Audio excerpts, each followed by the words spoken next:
Hello happy people, my name is Dan and welcome to part 10 of GM48 Game Jam games. All of these games have been made in 48 hours and are around the theme of 60 seconds. But to keep it interesting, this time we're looking at games which, as you can see, don't have any description or any screenshots in their listing. Will they be rubbish? Let's find out. So up first today we have a game called Space Time. And in Space Time, you are shooting space things and you have time. It starts off as, I do like that effect by the way. It starts off very simple, you're just shooting around, pew pew pew at all the spacey things, collecting Scrabble letters which are actually bonus weapons. Like now I've got a little asteroid dude firing weapons with me. What I like about this is it does very quickly become a bit of a bullet hell. Takes an unexpected turn into Crazy Town, which is always fun. But yeah, it's very much your seconds, your time runs out. Every time I see that, I do really think it's such a fun style, the little black hole effect that you just saw there. But yeah, then time runs out and now it's all gone kooky bananas. Only thing I do have to criticise about this, it's a classic trope of a Game Jam game, no game menu. You're just thrown straight Sorry, I'm commentating and watching it at the same time and there's kooky, crazy, mad cow. But yeah, as I was saying, no game menu. Which, in a game like this, just throwing you straight into the action, you kind of want one. But I did die there. And it just came up with a pop-up window, which didn't record, but always nice to end the game on a crazy space cow. Okay, moving on. So now we have a game called Lost Hollow. And I'll give you a second just to really appreciate that music, that title screen, the pixel art. I really want you to take it in.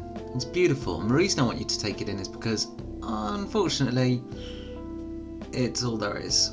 It's such a shame, but yeah, coding error, game crashes. Such a pity. I'm sure there was something great behind there. Unfortunately, we won't see it this time, but hey, maybe next time. And now we have 60 seconds to live. Can you survive? Dotty dot dot. When even nature hates you. Nice cheery opener. Little interesting fact about this one. It's another, we've seen it before, where it's just the project files. Just the project files and no exe. It's Game Jam 101. Make sure you export your project as an exe. But you live and you learn. Either way, in this game you are playing as Yellow Blocky Simpson, and you are avoiding apples and bees, I think. Yeah, weird exposition because I'm not entirely sure what part of nature is hating me right now. These seem to be spacey orby things which aren't too natural, and there's a lot of them.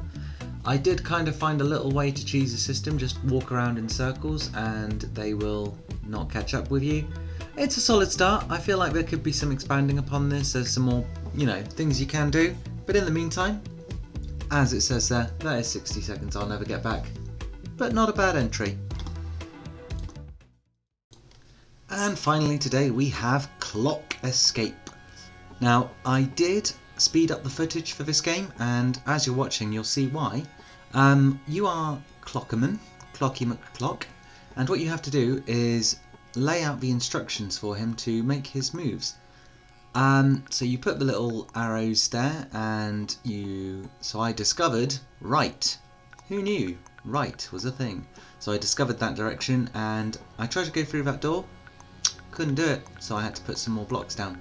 The only reason I sped this up is because, as fun a concept as this is, it's very slow moving, and I think that is one of the main drawbacks to this game.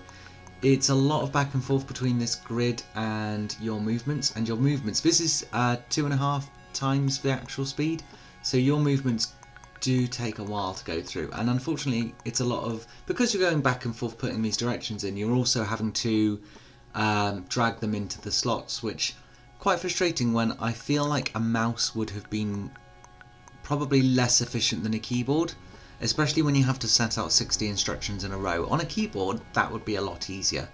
So there are some improvements to be made here. But overall, it's an interesting concept, and I think it's one of those that starts well with good intentions and good ideas, just didn't quite get there yet. But more improvement over time, and it'll be a good one. Anyway, that is all I've got for today. I hope you did enjoy them, and I hope to see you again soon. Bye!